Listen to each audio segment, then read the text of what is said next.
দুর্যোগে পথ হয় হোক দুর্বোধ্য। পথ দুর্বোধ্য কিনা জানা নেই, কিন্তু আজ কলকাতার রাজপথে পুলিশ বাহিনীর যে আচরণ আমরা দেখলাম, যে আচরণ ক্যামেরায় ধরা পড়লো, তা সত্যি অতিশয় দুর্বোধ্য।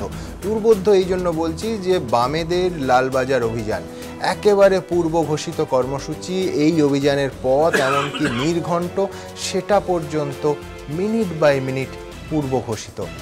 এবং নবান্ন অভিযানের মতো ইট বৃষ্টিও শুরু হয়নি মিছিলকারীদের দিক থেকে পুলিশের দিকে। একেবারে স্পষ্ট কথাটা শুরুতেই বলে নেওয়া উচিত, কোদালকে কোদাল বলাই তো ভালো। কিন্তু তা সত্ত্বেও বিনা প্ররোচনায় পুলিশ বাহিনীর লাঠি হাতে এই আস্ফালনের যে কী প্রয়োজন ছিল, তা সত্যি সত্যি সত্যি দুর্বোধ্য। এবং অনেকে বলছেন যে বিরোধী রাজনীতির পালে হাওয়া লাগলো, কিন্তু সেই স্বার্থে পুলিশ বাহিনী এই কাজ করেছে। এই যাবতীয় বিভ্রান্তি নিয়ে আমাদের এই অনুষ্ঠানের বিশেষ পর্ব, আমাদের এখনকার বিষয়। নবান্নের পর লালবাজার, ফের রক্তে লাল বাম মিছিল। কোথায় গেল জলকামান, রাবার বুলেট?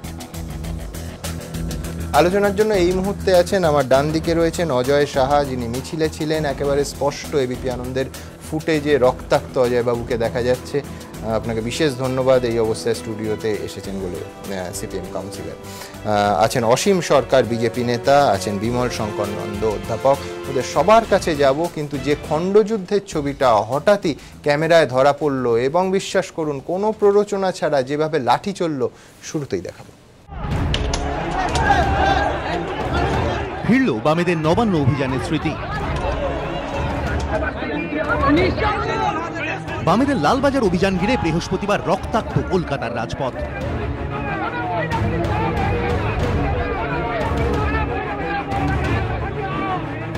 পুলিশের বেপরোয়া লাঠি, জখম বাম নেতা কর্মীরা।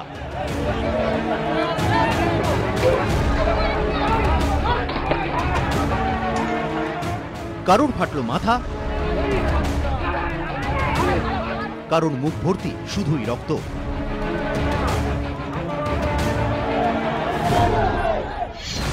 এদিন মোট 3টি জায়গা থেকে মিছিল বের করেন বাম নেতাকর্মীরা। প্রথম মিছিল বেরোয় ধর্মতলা ওয়াইল্ড চ্যানেল থেকে, দ্বিতীয় মিছিল রাজা সুবোধ মল্লিক স্কোয়ার থেকে, তৃতীয়টি বেরোয় কলেজ স্কোয়ার থেকে। মিছিলগুলোর নেতৃত্বে ছিলেন সূর্যকান্ত মিশ্র, বিমান বসু, মোহাম্মদ সেলিমরা। ব্যারিকেড টপকে মিছিল তখন এগোচ্ছিল লালবাজারের দিকে। দ্বিতীয় ব্যারিকেড ভাঙতেই গণেশচন্দ্র অ্যাভিনিউয়ে মিছিল আটকায় বিশাল পুলিশ বাহিনী। এরপরই পরিস্থিতি উত্তপ্ত হয়ে ওঠে। মাইক হাতে নিয়ে কর্মীদের নিয়ন্ত্রণ করার চেষ্টা করেন মোহাম্মদ সেলিম, কিন্তু ততক্ষণে পুলিশ লাঠিচার্জ শুরু করে দিয়েছে।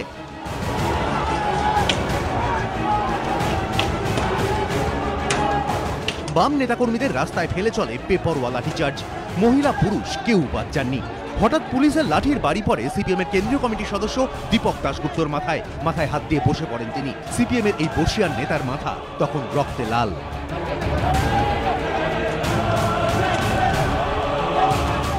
জখম হন মানব মুখোপাধ্যায়, মোহাম্মদ সেলিমরাও। মারতে মারতে বাম নেতাকর্মীদের বিবি গাঙ্গুলি স্ট্রিট থেকে সেন্ট্রাল অ্যাভিনিউ পর্যন্ত ধাওয়া করে পুলিশ। ছুটতে গিয়ে পড়ে যাওয়া বাম নেতাকর্মীদের রেহাই দেওয়া হয়নি। চলে পুলিশের নির্মম লাঠি। আন্দোলনকারীদের ছত্রভঙ্গ করেও ক্ষান্ত হয়নি উর্দিধারীরা। চলে বেদম প্রহার। রাজপথ তখন রক্তে রাঙা। সুমন ভরাই, ময়ূর ঠাকুর চক্রবর্তী ও হিন্দোল দে, এবিপি আনন্দ, কলকাতা।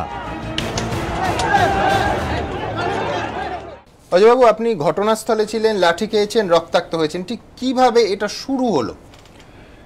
আমরা আমাদের মিছিল কলেজ স্কোয়ার থেকে যেভাবে বেরোনোর কথা সেভাবে আমরা বেরিয়েছি এবং আমাদের মিছিলের নেতৃত্ব সামনে ছিলেন। মিছিল ক্রমশ এগোচ্ছিল। আমরা বউবাজার দিয়ে যখন ক্রস করছি, সেন্ট্রাল অ্যাভিনিউ ক্রস করে, তারপরে একটা পলকা ব্যারিকেড ছিল। আমি একবার ইন্টারাপ্ট করছি। এটা হচ্ছে 3টে মুখ ছিল 3জন নেতৃত্বে, বিমান বসু একটির নেতৃত্বে, সূর্যকান্ত মিশ্র এবং মোহাম্মদ সেলিম। আপনি কোন অংশটায় ছিলেন? আমরা যেটাতে ছিলাম সেখানে সেলিমদা ছিলেন, মোহাম্মদ সেলিম ছিলেন, মানব মুখার্জি ছিলেন, দীপক দা ছিলেন, দীপক দাশগুপ্ত ছিলেন। তো আমাদের ফিয়ার্স লেনে আসছিল। হ্যাঁ, আমাদের মিছিল যখন এগোচ্ছে, সেই মিছিলের সামনে যে একটা ওই রোড ডিভাইডারের দিয়ে যে একটা পলকা ব্যারিকেড ছিল, সেই ব্যারিকেডটা যথারীতি সরিয়ে আমাদের মিছিল এগোতে থাকে। এবং মিছিল এগোনোর পর আমরা দেখি যেখানে মূল ব্যারিকেডটা তৈরি করা হয়েছে, শক্তপোক্ত ব্যারিকেড, তার অনেকটা আগে পুলিশ দাঁড়িয়ে আরেকটা ব্যারিকেড তৈরি করেছে এবং সেই পুলিশের ব্যারিকেডকে আমরা মুখোমুখি হই এবং সেখানে আমাদের ম্যাটাডোর থেকে স্লোগান শাউটিং চলছিল, আমরা স্লোগান দিচ্ছিলাম। স্লোগানগুলো অবশ্যই খুব নিরীহ স্লোগান ছিল না, স্লোগানটা অবশ্যই পুলিশের বিরুদ্ধে ছিল। সারা রাজ্য জুড়ে এই সময়ের মধ্যে যা যা ঘটনা ঘটছে তার বিরুদ্ধে স্লোগান ছিল, সেই স্লোগানে পুলিশ উত্তেজিত হতে থাকে।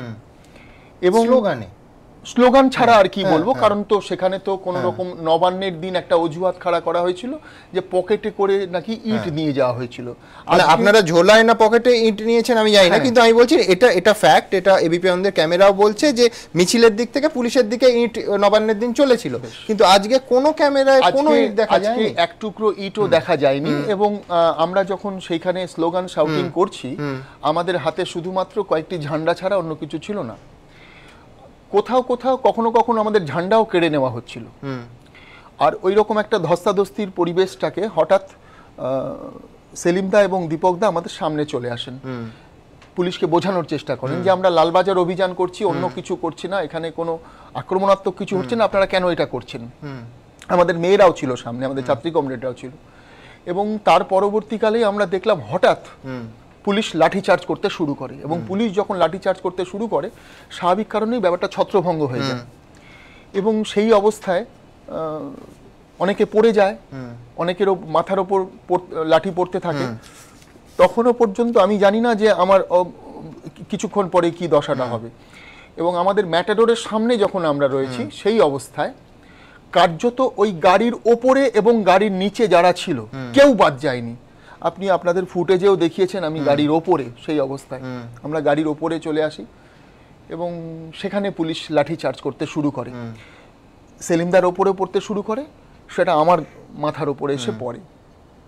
এই অবস্থাতে আমাদের ওই নর্থের আরেকটি ছেলে গাড়ির সামনে ছিল, তাকে ভয়ঙ্করভাবে মারতে শুরু করে পুলিশ। এবং এটা কোনো প্ররোচনা ছাড়াই গোটা রাজ্য জুড়ে আমরা যে জিনিসটা দেখতে পাচ্ছি যে পুলিশ কোথাও ফাইল দিয়ে মাথা আটকাচ্ছে, কোথাও পুলিশকে থানার ভেতরে গিয়ে মারছে, পুলিশ পিছু হটছে। এবং মনে হচ্ছিল যেন সেই সমস্ত রাগ পুলিশ আজকে বামপন্থীদের ওপর উজাড় করে দিচ্ছে। আপনি বলছেন কোথাও নিষ্ক্রিয়, কোথাও অতি সক্রিয়। আমি দ্রুত একবার আপনাদের দেখাবো যে আজকে বিচিত্র কিছু ছবি আমাদের ক্যামেরায় ধরা পড়েছে। পুলিশ ম্যাটাডোরের কাঁচ ভাঙছে, ঠিক যেভাবে অত্যন্ত নিন্দাজনক ঘটনা বন্ধের দিন ঘটে, যে পার্টি ডাকুক না কেন তাদের জঙ্গি সমর্থকরা গাড়ির কাঁচ ভাঙতে শুরু করে, সেই রকম দেখুন আমাদের ম্যাটাডোর। নবান্ন অভিযানে যেমনটা হয়েছিল ঠিক তেমনটাই ঘটল বামেদের লালবাজার অভিযানে। উর্দিধারীদের বেপরোয়া লাঠির ঘায়ে ফের ঝরল রক্ত। ফের প্রশ্নের মুখে পুলিশের ভূমিকা।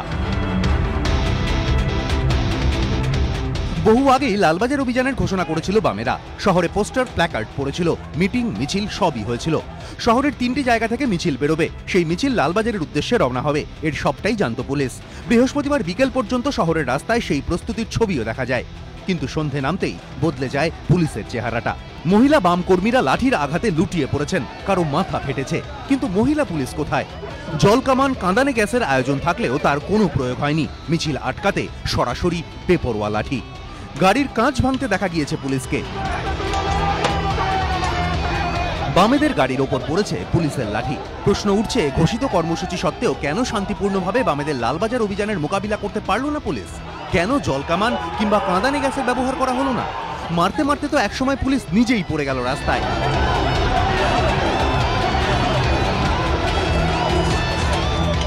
উঠে আবার সেই একই ভূমিকায়। বামেদের অভিযোগ, প্রশাসনের শীর্ষ স্তরের নির্দেশেই এই লাঠিচার্জ। যদিও কলকাতা পুলিশের যুগ্ম কমিশনার সদর রাজীব মিশ্র জানিয়েছেন, বিক্ষোভকারীরা পুলিশকে লক্ষ্য করে ইট মেরেছে, পতাকা লাঠি দিয়েও পুলিশকে মারা হয়েছে, তাই পুলিশকে তার মোকাবিলা করতে হয়েছে। একাধিক পুলিশ কর্মী আহত হয়েছেন। সুমন ঘরাই, ময়ূখ ঠাকুর চক্রবর্তী ও হিন্দোল দে, এবিপি আনন্দ, কলকাতা।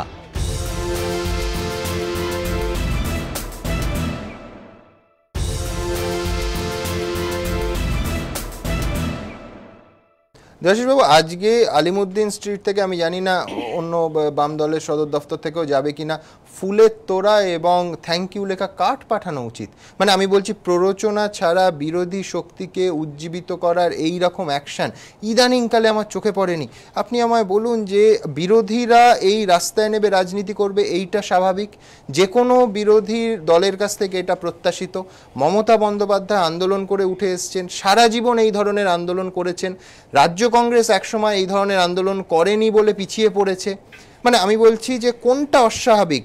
বিরোধীরা রাস্তায় নামবে, স্বাভাবিক ঘটনা, ঘোষিত কর্মসূচি পালন করবে, স্বাভাবিক ঘটনা, পুলিশকে কোনো স্লোগানের মাধ্যমে যদি প্রভোক করেও থাকে সেটাও স্বাভাবিক ঘটনা। তার উল্টো দিকে পুলিশের লাঠিটা কতটা স্বাভাবিক আজকের এই ঘটনা? মানে আমি বলছি এটা তো অ্যাকচুয়ালি অপোজিশনকে ডিভিডেন্ড দেবে। সেটা তো রাজনীতির জায়গা থেকে। আমার প্রথম প্রশ্ন হচ্ছে, বিরোধী দল এই ধরনের গণতান্ত্রিক আন্দোলন করবার সুযোগ রাজ্যে কেন পাচ্ছে? তার কারণ যে বিষয়টাগুলো নিয়ে আজকের এই মিছিল, সেই বিষয়গুলো কিন্তু রাজ্যে সামগ্রিকভাবে কোনো নির্দিষ্ট রাজনৈতিক দল না, সমস্ত স্তরের মানুষের কাছে কিন্তু একটা আতঙ্কের জায়গা তৈরি হয়েছে। তার বিরুদ্ধে রাস্তায় নেমে আন্দোলন, কোন রাজনৈতিক দল আন্দোলন করছে এটা বড় বিষয় নয়, বিষয়টা হচ্ছে যে কোন কোন জিনিস আমাদের সামনে এসে দাঁড়াচ্ছে এবং কেন লালবাজারের সামনে এই অভিযানটা করতে হচ্ছে। এটা এক, তাহলে সেখান থেকে একটা বিষয়কে কনফার্ম করছে যে এই মুহূর্তে রাজ্যের আইন শৃঙ্খলার প্রশ্নে পুলিশ প্রশাসনের, যে তুমি একটু আগে একটা কথা বলে যে পুলিশ প্রশাসন, আমি বলছি বামেদের পুলিশ নিয়ে অভিযোগগুলোর একটা অংশকে আজকে সত্য প্রমাণ করে দিল পুলিশের এই আচরণ। আজকে যখন এই মিছিল হচ্ছে তখন তোমাদের ক্যামেরা কোনো জায়গা দেখাতে পারেনি যে মহিলাদের উপর আক্রমণ করা হয়েছে, যেভাবে ফিজিক্যালি অ্যাসল্ট করা হয়েছে। তাদের হাতে কি অস্ত্র ছিল? আমরা তো প্রত্যেকদিন দেখতে পাচ্ছি ক্রিমিনালস যারা, তারা ঘুরে বেড়াচ্ছে, অস্ত্র নিয়ে ঘুরে বেড়াচ্ছে, এবং সেখানে আমি আপনাকে অ্যাড করে দিই যে মহিলা পুলিশ দেখা যায়নি। এই যে লাঠি চার্জ হচ্ছে, এমনকি যে সমস্ত মহিলাদের উপর আক্রমণ করা হয়েছে সেখানে পর্যন্ত কোন রকম মহিলা পুলিশের ব্যবস্থা এই ক্যামেরাতে আসছে না। এবং সবথেকে বড় প্রশ্ন হচ্ছে যে ক্রিমিনালসরা যে ধরনের অ্যাকশন নেয়, এখানে দেখা যাচ্ছে যে গাড়ি যেভাবে ভাঙচুর হচ্ছে, তাহলে পুলিশের ভূমিকাটা কি আইন শৃঙ্খলা রক্ষা করা, না আসলে পুলিশ প্রশাসনের সংস্কৃতির মধ্যে কোথাও একটা ক্রিমিনালদের যে কালচার সেটা কি প্রভাব ফেলছে? আজকে পুলিশ অ্যাকশনের মধ্যে যে ধরনের চেহারা আমাদের সামনে এসছে, তাতে কিন্তু রাষ্ট্রের অবস্থানের জায়গায় দাঁড়িয়ে থেকে গণতান্ত্রিক আন্দোলনকে মোকাবিলা করবার জন্য যে দক্ষতা দরকার, সেখানে পুলিশ কোথাও ফেল করেছে, অথবা পুলিশ কোথাও লোডেড প্রি অকুপাইড অবস্থায় যে ডেমোক্রেটিক মুভমেন্ট তাকে ভয় পেয়েছে, তাকে আক্রমণ করেছে। তবে এটা ঠিক যে আজকে এই বামপন্থী আন্দোলন যেভাবে রাস্তায় রক্তাক্ত হচ্ছে, তাতে নিশ্চিতভাবে আগামী দিনে এটা বামপন্থী দলের রাজনৈতিক শক্তিকে বাড়াতে নিশ্চিতভাবে সাহায্য করবে। কোনো সন্দেহ নেই যে বাম শক্তি এবং বিরোধী শক্তি সার্বিকভাবে এই ধরনের ঘটনা হলে তাতে উজ্জীবিত হয়, নিয়ে কোনো সংশয়ের অবকাশ নেই। দেখুন, মুখ্যমন্ত্রীকে খালি একটা কথা বলে হুঁশিয়ার করে দেব, আগামী দিন এর শোধ কিন্তু আপনি পাবেন। আমাদের সাধারণ মানুষকে যারা মেরেছেন, এর শোধ আপনারা পাবেনই।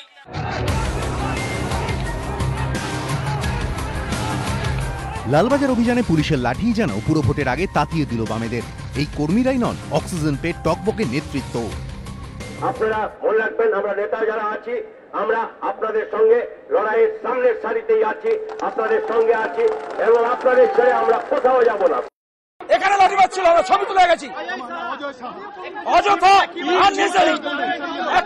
আমরা দায়িত্ব দিচ্ছিলাম, আমরা পুলিশ অফিসারকে বলেছিলাম, কিন্তু ওরা প্ল্যান করে মমতা ব্যানার্জির নির্দেশে, তৃণমূলের নির্দেশে পুলিশ কমিশনার নিজে এই বাহিনীকে লেলিয়ে দিয়েছেন। ওরা যদি মনে করে লাঠি চার্জ করে লাল ঝান্ডাকে শেষ করে দেবে, এত সহজ হবে না। কারো মাথা থেকে অঝোর ধারায় রক্ত ঝরছে, কারো হাতে, কারো বা কানে লাঠির আঘাত। লাঠিকে অনেকের আবার ওঠার ক্ষমতাও ছিল না, তবুও রক্তাক্ত পথেই পরস্পরের পাশে দাঁড়ানোর চেষ্টা করেন বাম কর্মী ও সমর্থকেরা। পুরুষ সহকর্মীরা যখন আহত হয়ে লুটিয়ে পড়েছেন, তখন এগিয়ে গিয়েছেন মহিলারা, তারাও আক্রান্ত হয়েছেন। সঙ্গে সঙ্গে আহত সঙ্গীকে আশ্রয় দিয়ে ঝাঁপিয়ে পড়েছেন আরেক সিপিএম কর্মী। নেমে এসেছে লাঠি, কিন্তু থামেনি স্লোগান। যাদের সঙ্গে কথা বলার জন্য এদিনের কর্মসূচি ছিল, সেই তাদের হাতেই আক্রান্ত অসংখ্য বাম নেতাকর্মী। রাজর্ষি দত্তগুপ্ত, পিতনু চট্টোপাধ্যায় ও সুদীপ্ত আচার্য, এবিপি আনন্দ, কলকাতা।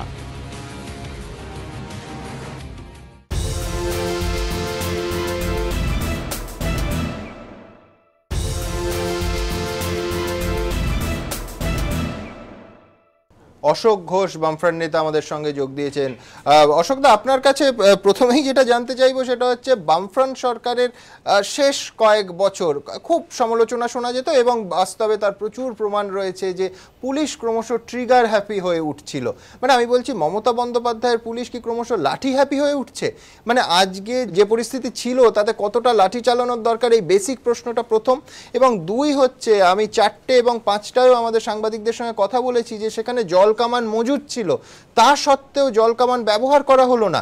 আমি বলছি আপনি একটু স্মৃতিচারণ করুন যে নির্ভয়ার অত বড় আন্দোলন দিল্লিতে হলো, গোটা দেশ আন্দোলিত হলো, শুধুমাত্র জল কামান দিয়ে নিয়ন্ত্রণে রাখা গেছিল।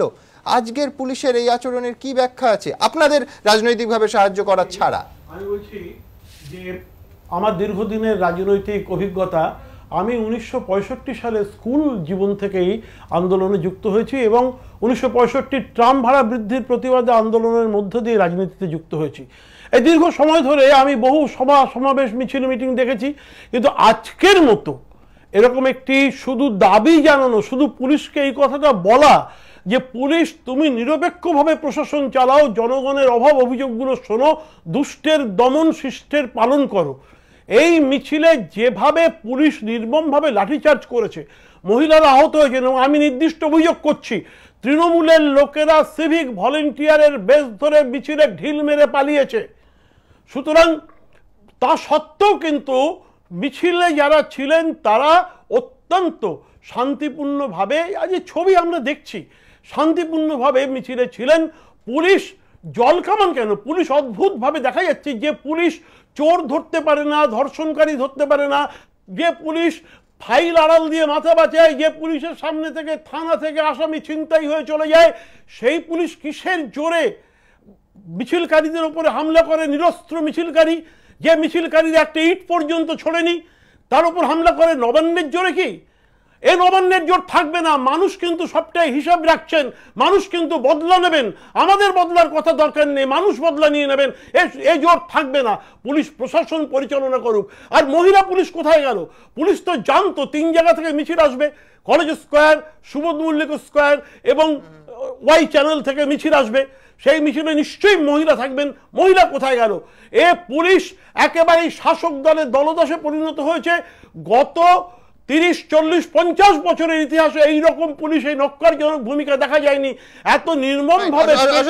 আমি একবার অসীমদা স্টুডিওতে আছেন, আপনারাও বিরোধী রাজনীতি করেন, আমি বলছি যে বিরোধী রাজনীতির মিছিলের ওপর, ঘোষিত কর্মসূচির ওপর এই ধরনের পুলিশের, এবং উনি যেটা বলছেন যে স্লোগানে পুলিশ প্রভোক্ট হয়েছে, উত্তেজিত হয়েছে, এটা পুলিশের কাজ নাকি? আমি বলছি জল কামান ছিল, রাবার বুলেট ছিল, প্রতি বছর পুলিশ বাজেটটা লক্ষ্য করুন বিধানসভায়, সেখানে এই প্রকরণগুলো কেনা হয়, তার মেনটেনেন্স জন্য আমাদের করদাতাদের টাকা যায়, কেন রক্ত ঝরবে?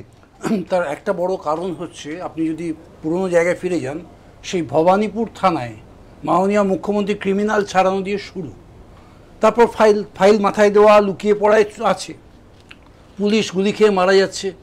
পুলিশ, আপনারা তার থেকে বুঝতেছেন যে পুলিশকে একটা নির্দিষ্ট কারুর কথা, কারণটা খোঁজার চেষ্টা করছি। মানে মমতা বন্দ্যোপাধ্যায়ের পুলিশ এমন কিছু করছে যাতে বিরোধীরা অক্সিজেন পায়, এই ধাঁধাটার আমার সলিউশন চাই। একটা নির্দিষ্ট কারুর কথা শুনতে বাধ্য হচ্ছে, এটা থেকে এতদিন ধরে পরিষ্কার ছিল, এবং ঠিক সেই সূত্র ধরে আমি বলছি পুলিশ একটা নির্দিষ্ট কারুর কথা শুনতে বাধ্য হচ্ছে। এই যে অক্সিজেন পাইয়ে দেওয়ার কথাটা, এটা যদি আমি আবার ব্যাক রেফারেন্সে যাই, অজয়বাবু কিছু মনে করবেন না, কোরামিন খাইয়ে, ফিশ ফ্রাই খাইয়ে চাঙ্গা করা, ওদের মিছিলে লোক হচ্ছে না কেন, আমাকে বলুক, আমি লোক পাঠিয়ে দিচ্ছি, এই শব্দ আপনারাও শুনেছেন, আপনারা দেখিয়েছেন। তিনি চাইছেন একটা সুন্দর একটা অপোজিশন খারাপ হোক, যেটা বিজেপিকে আটকাতে পারে, এবং ঠিক সেই উদ্দেশ্য নিয়ে বারংবার তিনি এই ধরনের বক্তব্য রেখে গেছেন। এর আগের দিনে নবান্নের ঘটনা, ইট মারুক, পাটকেল মারুক অথবা না মারুক, নবান্নের ঘটনা তার রিপিটেশন, যাতে বামরা কিছু অক্সিজেন পায়। আজকে আরো ফার্দার অক্সিজেন জুটিয়ে দেওয়ার জন্যই আজকে এই ঘটনাটা করা হয়েছে। অসীমদা, আপনি ফিশ ফ্রাইটা বললেন, আমার আপত্তি নেই, কিন্তু পাশাপাশি ঝালমুড়িটা বলবেন না? ঝালমুড়িটা বলবো না, এই কারণে ফিশ ফ্রাইটা দল সাজিয়ে যাওয়া হয়েছিল, আর ঝালমুড়িটা একটা জায়গা থেকে আরেকটা জায়গায় আসছেন। মানে দিল্লির ফিক্সিং করাটা নিয়ে একটু বাদে ফিক্সিংটা নিয়ে আমি উইথ সিরিয়াস নয় বিমলদার কাছে। বিমলদা, আমি বলছি যে সরকারের পক্ষে অত্যন্ত স্বাভাবিক ছিল যে কেউ একজন একটা বিবৃতি, দেখুন পুজোর সময় এত মানুষ রাস্তায়, আমি রাজনৈতিকভাবে দেখছি যে অফিস যাত্রীরা এই সময় বাড়ি ফিরছেন, পুজোর দিনে দেখুন বামেরা কি অশান্তি করছে রাস্তায়। আমি বলছি তার বদলে ওদের রক্ত ঝরানো তো শুধু নয়, এটা মানে আমি বলছি যে বিরোধীদের হাতে একটা নবতম রাজনৈতিক অস্ত্র তুলে দেয়। এবং অসীমদা আমি নিশ্চিত যে আজকেই বাকি বিরোধী দলগুলো বলবে যে কবে আইন অমান্য করবো এবং রাস্তায় নামবো। মানে এই প্রভোকেশন ছাড়া এই এবং পুলিশ, আমি ঠিক এতটা সরলীকরণে বিশ্বাস করবো কিনা বুঝতে পারছি না যে নবান্নের নির্দেশে এই লাঠি দিয়ে পিটিয়ে সাফ করে দাও। এখন রাজ্যে এইরকম সিচুয়েশন নেই যে বামেরা একেবারে তৃণমূলের ঘাড়ে নিঃশ্বাস ফেলছে বা বিজেপি ঘাড়ে নিঃশ্বাস ফেলছে। এই অসহিষ্ণুতাটা কেন এবং কোন পক্ষে? না দেখুন, একটা কথা বলি, সেটা হচ্ছে এই ঘটনা বামেদের কতখানি অক্সিজেন দেবে কি কার্বন ডাই অক্সাইড দেবে বলতে পারবো না, ওটা ভবিষ্যৎ বলবে। কারণ সেটা নির্ভর করবে রাজ্যের সার্বিক পরিস্থিতির ওপর, এবং সেটা কতখানি মানুষ তৃণমূলের বিরুদ্ধে গেছে, কতখানি ভোট দেবে বামেরা না বিজেপি, কে তার সুবিধে নিতে পারবে, নাকি আদৌ শাসক দলের পক্ষেই মানুষ আছে, ভবিষ্যতে বলতে পারবে। সেটা এই মুহূর্তে এই একটুকু ঘটনা দিয়ে কিছু বোঝা যাবে না।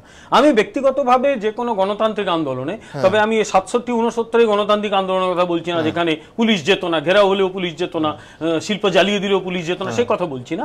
কিন্তু সাধারণ গণতান্ত্রিক আন্দোলনে পুলিশ পেটালে সত্যি খারাপ লাগে, সত্যি একদম সাধারণ গণতান্ত্রিক মানুষ। মানে আজকেই আমি বলছি 3 জন সিনিয়র নেতা রয়েছেন সিপিএম এর, মেমোরান্ডাম নেবেন, আলোচনা করবে, তারাও মেমোরান্ডাম তুলে দেবেন।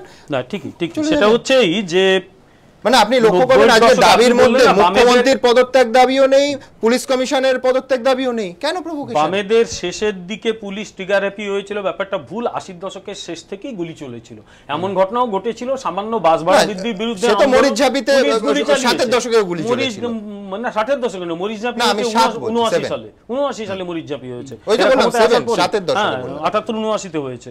এবং আমার মনে আছে মাধাই হালদার বলে এসইউসি কর্মী, সে বাস ভাড়া বৃদ্ধির বিরুদ্ধে আন্দোলন করেছিল, পুলিশ গুলি করে মেরেছিল। এবং তারপরে জ্যোতি বসুর স্টেটমেন্ট ছিল যে পুলিশকে ইট মারলে পুলিশকে রসগোল্লা ছুড়বে, সুতরাং পুলিশ ট্রিগার হ্যাপি ছিল। আরো অনেক ঘটনা, নন্দীগ্রামের কথা বলা যায়, সামান্য বিদ্যুতের দাম বৃদ্ধির বিরুদ্ধে গুলি চালিয়েছে। শিক্ষা নিয়ে বলছি, প্রত্যেকটা ঘটনাই কিন্তু ভালো নয়। আজকে এখন ব্যাপার হচ্ছে 1 ঘন্টা আগে ঘটনাটা ঘটেছে, 1-2 ঘন্টা আগে কতখানি প্রভোকেশন ছিল সেগুলো ভালো করে তথ্য নিয়ে রাখার দরকার। একটু আগে অশোকদা বললেন কে নাকি ইট ছুঁড়েছিল, উনি আবার দেখেছেন কি সিভিক ভলেন্টিয়ারের বেশি ইট ছোড়া হয়েছিল, এরকম কি ঘটেছিল নাকি পুলিশের মাথায় ওই পতাকার ডান্ডা দিয়ে মারা হয়েছিল, পুলিশ দেখার দরকার। কিন্তু জল কামান ছিল। তবে আবার বলি, ট্রিগার হ্যাপি পুলিশকে না হতে দেওয়াই বাঞ্ছনীয়। 1, 2 নম্বর, পুলিশের ধৈর্য হারালে চলে না। এটা ঠিকই, যারা বাম কর্মী বা যে কোনো কর্মী হোক না কেন, তারা পুলিশকে প্রভোগ করবে। সেখানে পুলিশ যদি ধৈর্য হারিয়ে মারতে শুরু করে, তখন কিন্তু সেটা প্রশাসনের কোথাও দুর্বল জায়গাটা বেরিয়ে পড়বে। আরেকটা বিষয় সেটা হচ্ছে যে পুলিশকে সত্যি যদি নিয়ন্ত্রণের বাইরে ছেড়ে দেওয়া হয়, পুলিশ এমন কিছু করতে পারে যেটা সরকারের অস্বস্তির কারণ ঘটবে। আমার মনে হচ্ছে এক্ষেত্রে যেটা দরকার, পুলিশকে আরো বেশি ট্রেন করা, যেটা বারবার বহুদিন ধরে বলে আসা হচ্ছে যে পুলিশের আরো বেশি ট্রেনিং দরকার, সাইকোলজিক্যাল ট্রেনিং দরকার, কি করে মবকে সামলাতে হয়, এটা আরো বেশি করে দরকার। তবে সাধারণভাবে আমার যে অভিজ্ঞতা বলে, বাম মিছিলগুলো খুব একটা নিরিমিষ মিছিল হয় না, সেখানে নানা রকম প্রভোকেশন থাকে।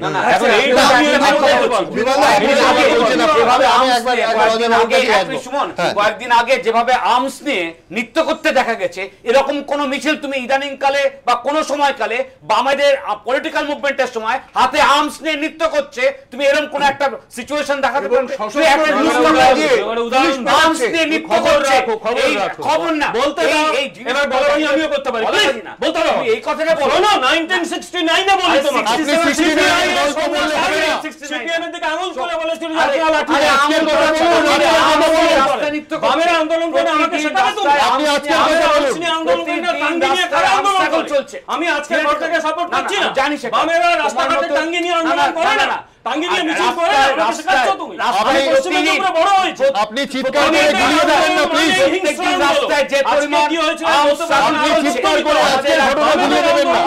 যে পরিমাণ এই আমানি দিন না কোন অবস্থায় বাম কালচারের সাথে যায় না। তুমি একটা অন্যায় দিয়ে বাকি অন্যায় একটা ওটা অন্যায়, একটা অন্যায় দিয়ে বাকি অন্যায় রাখতে পারো না। গত 3-4 বছর ধরে আমাদের রাজ্যে তুমি 4 বছর সরকার আগে 10 বছর দেখো যে পরিমাণ আর্মস, তার আগে আমি দ্রুত আরেকবার রাজনীতির অংশে ফিরবো যে আজকের এই আন্দোলন সত্যি সত্যি কি বিরোধী রাজনীতিকে অক্সিজেন দিল? নবান্নের পর লালবাজার অভিযান, মাসখানেকের ব্যবধানে ফিরল রক্তাক্ত স্মৃতি। সেটা ছিল সিপিএমের কৃষক সংগঠনের নবান্ন অভিযান। অগস্টের সেই অভিযানেই রক্ত ঝরেছিল রাজপথে। অগস্টের পর এবার অক্টোবর, বামেদের লালবাজার অভিযান, এবারও রক্তে ভাসল মহানগরীর রাস্তা। নির্বিচারে আন্দোলনকারীদের ওপর আছড়ে পড়ল উর্দিধারীদের লাঠি।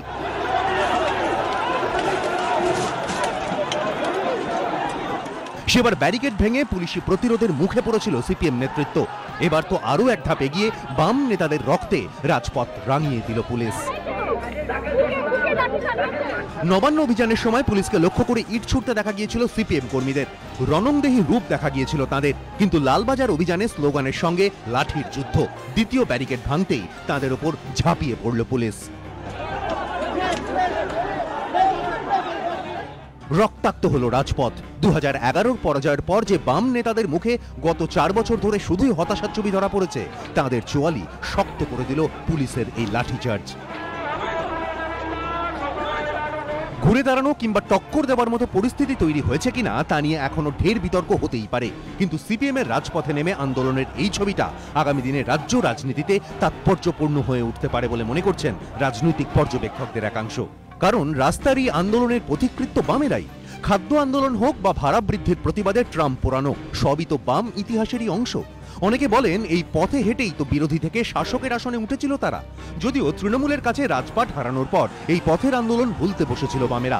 অবশেষে ছবির বদল হয় নবান্ন অভিযানকে ঘিরে।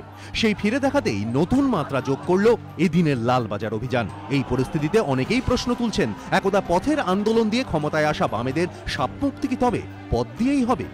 এবিপি আনন্দ। আমরা এই আলোচনায় অবশ্যই থাকবো, কিন্তু ছোট্ট একটা বিরতি নেব। বিরতির পর ফিরে এসে এর পাশাপাশি আপনাদের দেখাবো যে শিক্ষা ব্যবস্থায় কি ধরনের নৈরাজ্য ক্রমশ গ্রাস করছে। একদিকে উত্তরবঙ্গের আলিপুরদুয়ার কলেজ, উত্তর 24 পরগনার পানিহাটি কলেজ এবং কল্যাণী বিশ্ববিদ্যালয়, 3টে ঘটনা গত 24 ঘন্টায় নিঃসন্দেহে শিক্ষা ব্যবস্থায় একটা সিরিয়াস প্রশ্নচিহ্ন তুলে দিল। ছোট্ট একটা বিরতির পর সেই আলোচনাও এই আলোচনার পাশাপাশি চলবে।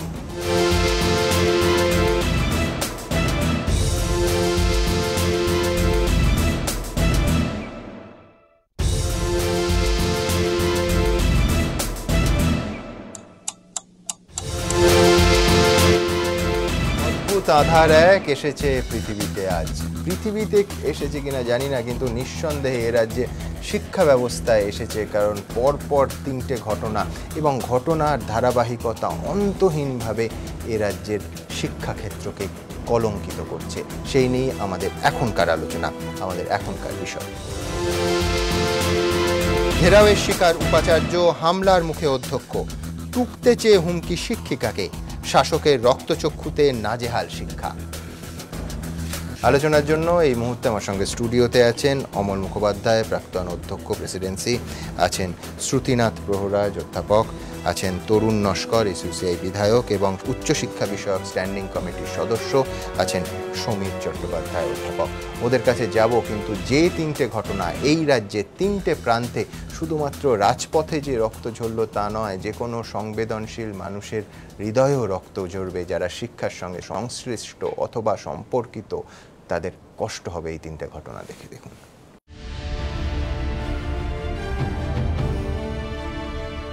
কল্যাণীতে ঘন্টার পর ঘন্টা ঘেরাওয়ে অসন্তুষ্ট হয়ে উপাচার্যর পদত্যাগ। আলিপুরদুয়ারে তাণ্ডবের মুখে অধ্যক্ষের ইস্তফা। পানিহাটি কলেজের টুকলিতে বাধা দেওয়ায় অধ্যাপককে কটূক্তি হুমকির অভিযোগ। একদিনের মধ্যে শিক্ষায় নৈরাজ্যের একের পর এক নজির।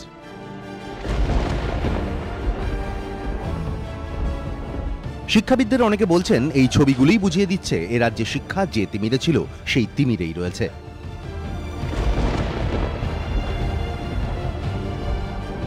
কিন্তু এমনটা কি হওয়ার কথা ছিল? বিশেষ করে মাত্র কয়েকদিন আগে, যেখানে খোদ মুখ্যমন্ত্রী শিক্ষকদের সম্মান করতে বলে বার্তা দিয়েছেন। কখনো যদি কোনো শিক্ষক শিক্ষিকার সাথে দেখা হয়ে যায়, মনে হয় প্রথম চেয়ারটা তাদের জন্য ছেড়ে দিই। তার কারণ তাদের পায়ে হাত দিয়ে প্রণাম করে আমরা জীবনে বড় হয়েছি। শিক্ষক শিক্ষিকারাও আমাদের জীবনের বড় শিক্ষাগুলো এবং সমাজের গুরু। যারা সভ্যতা গড়ে, যারা সংস্কৃতি গড়ে, যারা মানবিকতা গড়ে, যারা সমাজ গড়ে, যারা শিক্ষার আলো ঘরে ঘরে পৌঁছে দেয়, তাদের যদি আমরা সম্মান জানাতে না পারি তাহলে ভবিষ্যৎ আমাদের ক্ষমা করবে না। শিক্ষাবিদদের প্রশ্ন, নেত্রীর বার্তা কি নিচুতলার কর্মীরা কানে তুলছেন না? না হলে শিক্ষকদের অসম্মানের এই ছবি বিন্দুমাত্র পাল্টাচ্ছে না কেন? শিক্ষকদের প্রতি সম্মান কিংবা তাদের সম্পর্কে ভয় তো দূরের কথা, উল্টে তাদেরকেই বারবার ভয় দেখানোর অভিযোগ উঠছে। কেউ কেউ কটাক্ষ করে বলছেন, ছোটরা তো শেখে বড়দের দেখেই। মাস দুয়েক আগে তৃণমূল ছাত্র নেতা সৌরভ অধিকারী যখন কলকাতা বিশ্ববিদ্যালয়ে শিক্ষকদের মুখের সামনে এইভাবে হাততালি দিয়ে ব্যঙ্গ করছিলেন, কিংবা টিএমসিপির রাজ্য সভাপতি অশোক রুদ্র যখন আন্দোলনরত শিক্ষকদের সম্পর্কে এই শব্দবন্ধ ব্যবহার করেছিলেন, তারা এমনি হুলিগানের মতো আচরণ করছেন মাস্টার মশাই। তখনই যদি এদের বিরুদ্ধে দৃষ্টান্তমূলক ব্যবস্থা নেওয়া হতো তাহলে হয়তো খোদ মুখ্যমন্ত্রীকে হস্তক্ষেপ করতে হতো না।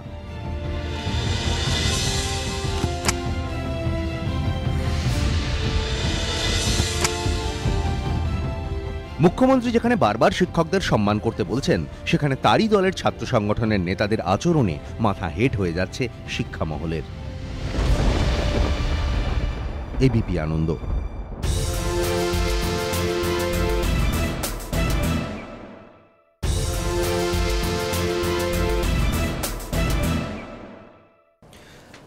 সরাসরি এই অনুষ্ঠানে যোগ দিয়েছেন রতনলাল হাংলু, উপাচার্য কল্যাণী বিশ্ববিদ্যালয়। मिस्टर हांगलू, सबसे पहले आपसे ये जानना चाहूंगा कि ऐसा सिचुएशन क्या हुआ था, किस मोड़ पर आकर पहुंचा कि आपको इस्तीफा देना पड़ा? I would like to mention actually, we have some elements outside the university who are continuously interfering in the university. Okay. University's affairs, I would say. Yeah, because you see, when I came, what kind of interference? What kind of interference, sir? Group of intellectuals from Bengal to come. You see, I'll tell you. You see, they are coming and inciting students for petty issues. When we talk about the fee hike, we had already reduced this fee. This fee was reduced last year. Yeah, you see, we have, suppose for example, if you look at sciences, it's not more than 5,000 rupees of fee for one year, I can tell you. We have all the figures. If you want, I can show all those figures. When Honorable Minister came, we had reduced that fee. But suddenly the same student who was admitted last year accepted the fee structure, suddenly came up saying that the fee is high.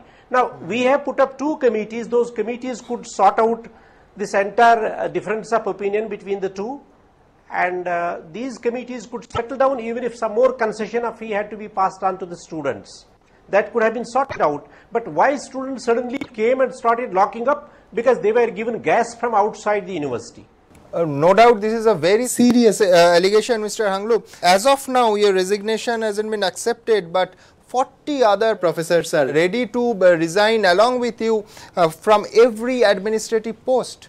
Not only, they have already submitted the resignation to the governor. Okay. Their resignations also have been forwarded to the governor because they felt that they feel the university, these people are feeling very insecure that if I leave, the university would become insecure. Because I have imposed some amount of discipline, which I have written to the governor also in my letter, that I cannot patronize, indiscipline in the institution. Can you please clarify the two words? Number one word is interference, which you just told us. And number two is some gas from outside. It is polluting. Polluting word is, I am contributing it. Polluting the students. Can you just clarify your 2 points? Let me tell you. You see, for example, today we have examined our CCTV footage. We have examined our CCTV footage when we found that one gentleman called Shaurik Mukherjee, you see, who is basically advocate in Kalyani, calling himself so-called advocate. I don't know how well or bad he is, but he seems to have figured in the university yesterday with one of our former student, Manam, who has a police case against the university. And these repeatedly figured, they seem to have parked a car down below and then started interfering and inciting the students. Thank you mister Hanglu. অমলবাবু, একদম পরিষ্কার সেটা হচ্ছে 40 জন অধ্যাপক তাদের প্রশাসনিক পদ থেকে পদত্যাগ করেছেন। তারা মিস্টার হাংলু বলছেন ইনসিকিউর ফিল করছেন। এবং দাবিটা কি 12 বছর পরে ফি বৃদ্ধির দাবিতে এই আন্দোলন করা যায়? 2 হচ্ছে 2টো দফায় তারিখ বাড়ানো হয়েছে, তা সত্ত্বেও এই আন্দোলন। ওনার যেটা স্পষ্ট অভিযোগ যে বাইরে থেকে এই ছাত্রদের সম্পূর্ণভাবে প্ররোচিত করা হচ্ছে। ওর কথাই যেটা স্পষ্ট হলো না সেটা হচ্ছে যে এই ইন্টারফেয়ারেন্স বা যে হস্তক্ষেপটা হচ্ছে সেটা কি ধরনের। আমার ধারণা যেটা সম্পূর্ণ রাজনৈতিক হস্তক্ষেপ। রাজনৈতিক দাদারা এইভাবে ছাত্রদের উত্তেজিত করেছেন এবং সর্বত্রই কিন্তু এই জিনিসটা ঘটছে। আসল কথা হলো এই যে ব্যাপারটা এইরকম দাঁড়িয়েছে, রাজনৈতিক দাদাদের উস্কানির ফলে আজকে তৃণমূল ছাত্র পরিষদ মনে করছে তারাই শিক্ষা প্রতিষ্ঠানগুলিকে চালাবে, তারা যা বলবে তাই মেনে নিতে হবে। এটা শুধু কল্যাণী বিশ্ববিদ্যালয়ের ঘটনা নয়, আলিপুরদুয়ারেও এই ঘটনা ঘটেছে, পানিহাটিতেও এই ঘটনা ঘটেছে। অর্থাৎ আলিপুরদুয়ারে যেটা ঘটেছে সেটা অত্যন্ত মারাত্মক, তার কারণ অধ্যক্ষের ঘরের সমস্ত কিছু ভেঙে দেওয়া হয়েছে।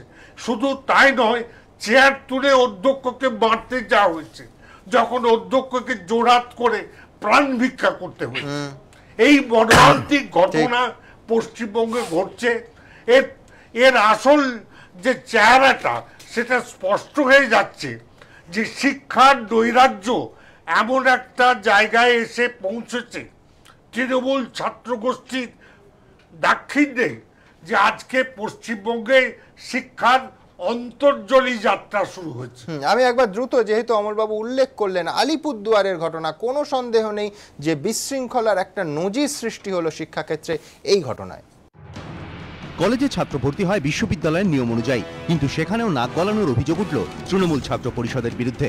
অভিযোগ, এ নিয়ে শাসক দলের ছাত্র সংগঠন অধ্যক্ষের ঘরে এমন তাণ্ডব চালায় যে তিনি পদত্যাগ করতে বাধ্য হন। ঘটনাটি ঘটেছে আলিপুরদুয়ার কলেজে। কলেজ সূত্র খবর, উত্তরবঙ্গ বিশ্ববিদ্যালয়ের অধীনস্থ কলেজগুলিতে অনলাইনে প্রথম বর্ষের ভর্তি প্রক্রিয়া শেষ হয় গত 20 আগস্ট। পরে ভর্তির সময়সীমা 2 বার বাড়ানো হয়। 22 ও 23 সেপ্টেম্বর পর্যন্ত ভর্তির সুযোগ দেওয়া হয়, কিন্তু এরপরেও ভর্তির সময়সীমা বাড়ানোর দাবিতে তৃণমূল ছাত্র পরিষদ সদস্যরা অধ্যক্ষকে ঘেরাও করেন। অভিযোগ, ঘেরাও চলাকালীন তৃণমূল ছাত্র পরিষদ সদস্যরা অধ্যক্ষের ঘরে রীতিমতো তছনছ চালায়। ভেঙে দেওয়া হয় টেবিল, চেয়ার, সিসিটিভি ক্যামেরা। এই মারমুখী বিক্ষোভ দেখে অধ্যক্ষ মানসিকভাবে এতটাই বিপর্যস্ত হয়ে পড়েন যে তিনি পদত্যাগের সিদ্ধান্ত নেন। কাজ চালানোর মতো কোনো মানসিক পরিস্থিতি আমি নেই। এই খবর জানাজানি হতেই আসরে নামেন খোদ শিক্ষামন্ত্রী। রাতেই তিনি ফোন করে পদত্যাগী অধ্যক্ষকে পদত্যাগপত্র প্রত্যাহারের অনুরোধ জানান। এই ঘটনায় রং না দেখে ব্যবস্থা নেওয়ার আশ্বাসও দিয়েছেন তিনি। কোনো অবস্থাতেই শিক্ষা ক্ষেত্রে নৈরাজ্য মানা হবে না এবং কোনো রকম গন্ডগোলকে বরদাস্ত করা হবে না। পতাকার রং যাই হোক, কিছু ছাত্র তৃণমূল ছাত্র পরিষদে থাকতে পারে, কিছু লোক বাইরে থাকতে পারে, যারা কলেজের সম্পত্তি নষ্ট করেছে তাদের বিরুদ্ধে কলেজ কর্তৃপক্ষ ব্যবস্থা গ্রহণ করলে প্রশাসন সে ব্যবস্থার আরো শিথিল তো নয়, আরো দৃঢ়তার সঙ্গে সেটা দেখবে। যদিও শিক্ষামন্ত্রীর আশ্বাসে এখনই পদত্যাগপত্র প্রত্যাহার করতে নারাজ আলিপুরদুয়ার কলেজের অধ্যক্ষ। আমি যে পদত্যাগপত্র দিয়েছি সেটা উনি বলছেন উইথড্র করতে, তা আমি এটা শুনে রাখলাম।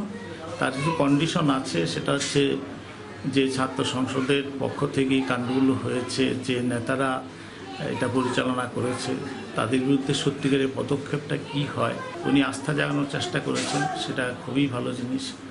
দেখি, ভালো লাগাটা এক জিনিস আর বাস্তবে কাজটা করা তো আলাদা। সামনেই ভবিষ্যৎ কথা।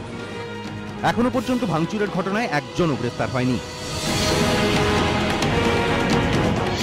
অস্বস্তির মুখে আলিপুরদুয়ার কলেজে তৃণমূল ছাত্র পরিষদের ইউনিট ভেঙে দেওয়ারও সিদ্ধান্ত নিয়েছে রাজ্য নেতৃত্ব।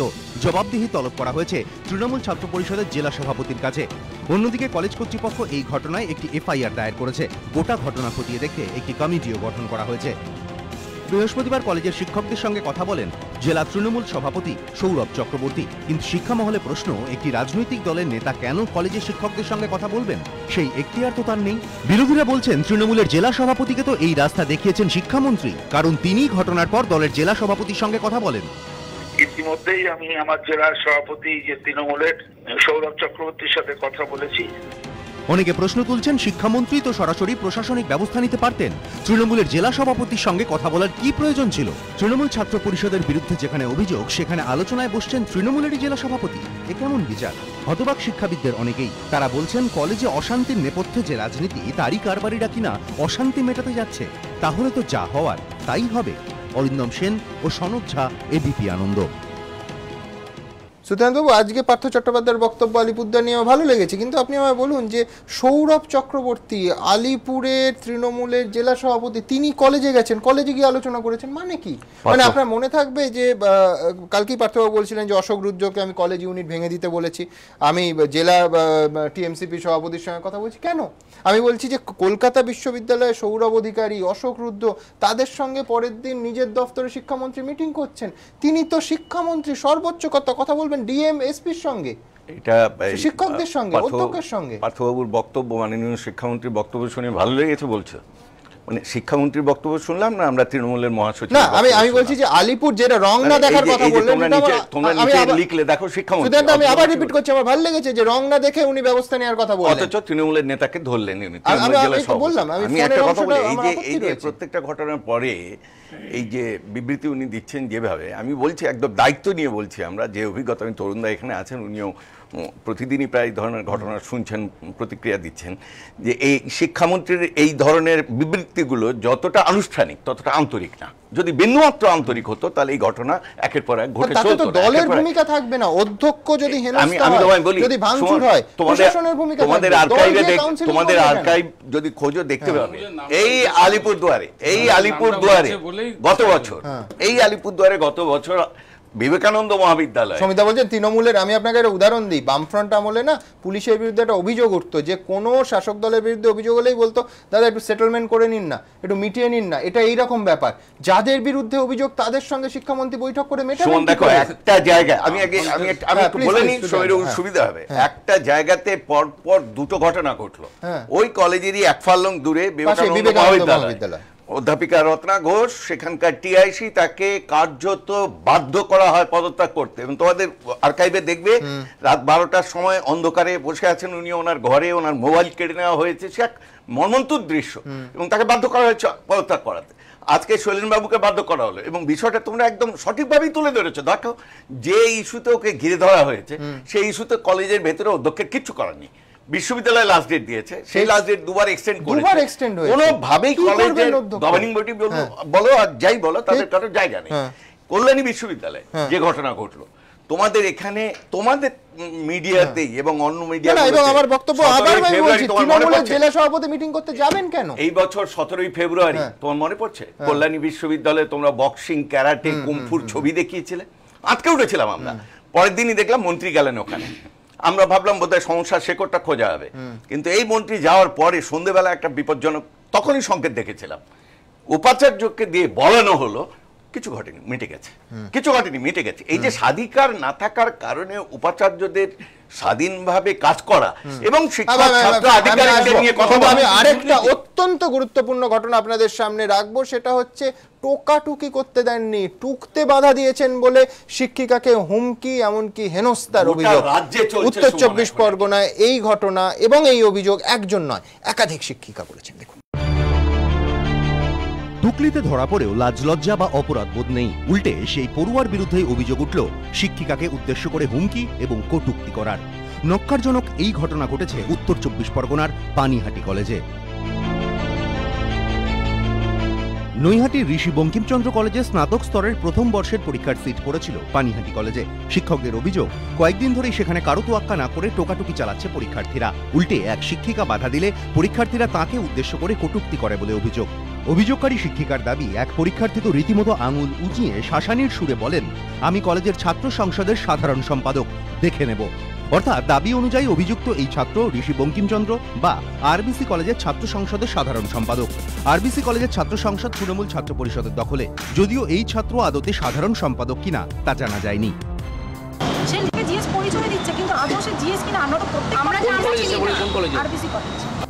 শ্রদ্ধা নাগ নামে আরেক শিক্ষিকার দাবি, টোকাটুকিতে বাধা দেওয়ায় এক পরীক্ষার্থী তাঁর হাত মোচকে দেন। চিৎকার চেঁচামেচি করে গালাগালি দিতে দিতে সে আমাকে বেড়ে, তখন আমি তার হাতটা ধরে বলেছি ডিটেইন করার জন্য সামনে যে তুমি এখন যাবে না, তুমি আগে প্রিন্সিপালের সাথে কথা বলবে, you will not leave the building. তখন সে আমার হাতটাকে ধরে পুরো এরকম ঘুরিয়ে মুচড়ে দিয়ে আমাকে বলছে হাত ছোড় মেরা, পুরো তুই তুকারি করে আমার সাথে কথা বলছে। শিক্ষিকাদের দাবি এত কিছুর পরও কলেজের অধ্যক্ষ এ বিষয়ে অভিযোগ নিতে চাননি। তা আপনি কিন্তু আপনারা থানায় তো জানিয়েছেন। আপনাকে জানিয়ে যায়নি? অনেকে বলছেন শিক্ষক নিগ্রহের ধারা তো আজকে শুরু হয়নি, গোড়াতেই কঠোর পদক্ষেপ নিলে হয়তো তা এই পর্যায়ে পৌঁছতো না। কিন্তু সেরকম কোনো কড়া পদক্ষেপও চোখে পড়েনি। তার মাসুল হিসেবেই আজ সন্তান সম পড়ুয়াদের হাতে বারবার অসম্মানের শিকার হতে হচ্ছে শিক্ষক শিক্ষিকাদের। সমীরণ পাল, এবিপি আনন্দ, উত্তর 24 পরগনা।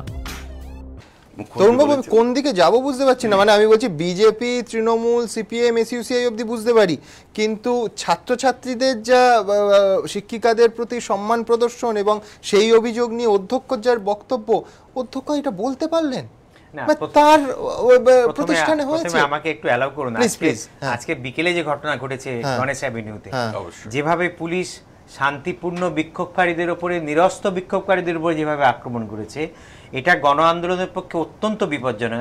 আমাকে প্রথমে এটা নিন্দে করতে দিন, আমি তীব্রভাবে এটা নিন্দে করছি। আমরা সবাই নিন্দে করছি, আমরা সবাই নিন্দে করছি এই ঘটনা, মানে ভাবা যায় না। পাশাপাশি এটাও নিন্দা করুন যে যাতে ইট ছুঁড়েছিল পুলিশকে নবান্ন অভিযানের নামে। সমীর বাবু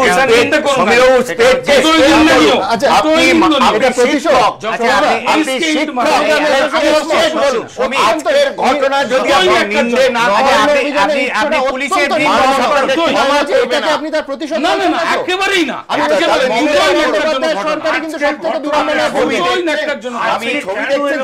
পুলিশের ব্রিফ বহন করতে দিন। আপনি ভাবছেন কলেজের ভেতরে যারা হুলিগানিজম করছে তারা এই জিনিসটা পুলিশ কার পুলিশ কটা এসে মমতা ব্যানার্জি অ্যাপয়েন্টমেন্ট দিয়েছে দেখুন। মূল যে প্রশ্ন সাসপেন্ড করে দিন, মূল যে প্রশ্ন আমি সাসপেন্ড করা ওটা নির্দেশিত করেছে, নিশ্চয়ই শাস্তি হবে।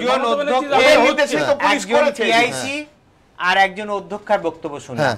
আমি প্রথম টিআইসি কে আমি ধন্যবাদ জানাচ্ছি যে শিক্ষামন্ত্রী তাকে যে আশ্বস্ত করেছেন তাতে তিনি আশ্বস্ত হননি, কারণ শিক্ষামন্ত্রী পরবর্তী যা স্টেপ, এবং তিনি বলছেন যে যা তিনি আশ্বাস দিয়েছেন সেই আশ্বাসটাকে পালন করুন, দেখি তারপরে আমি সত্যিকারের আশ্বস্ত হব।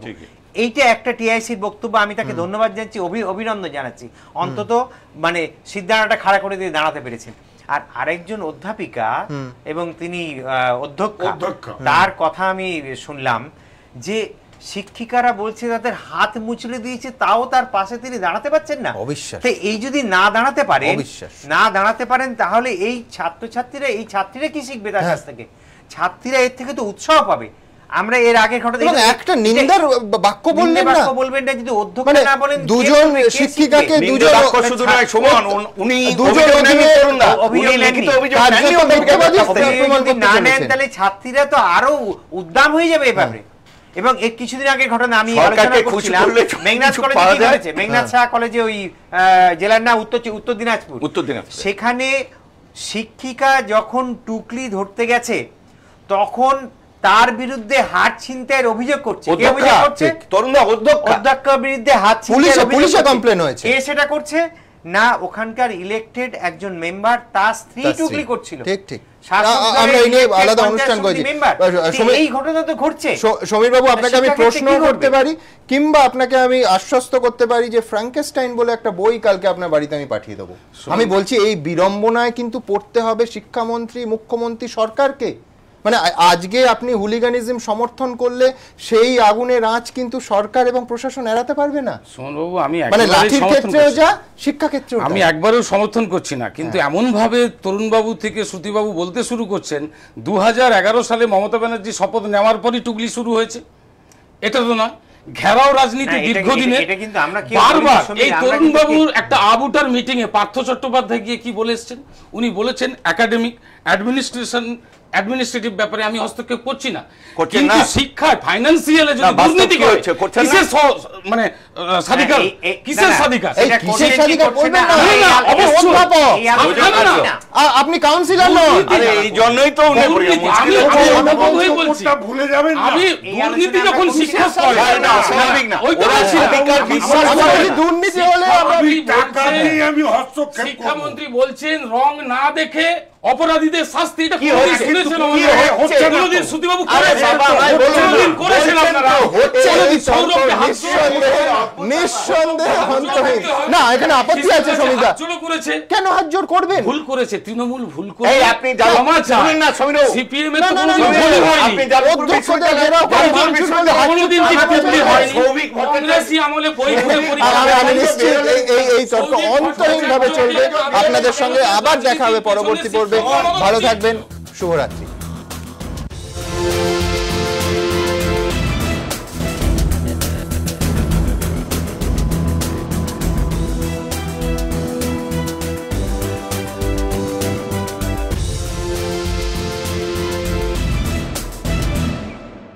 নিবেদন করছে কোনার্ক ডিএসপি সিমেন্ট, ঢালাইয়ের যান, পাওয়ার্ড বাই বন্ধন ব্যাংক।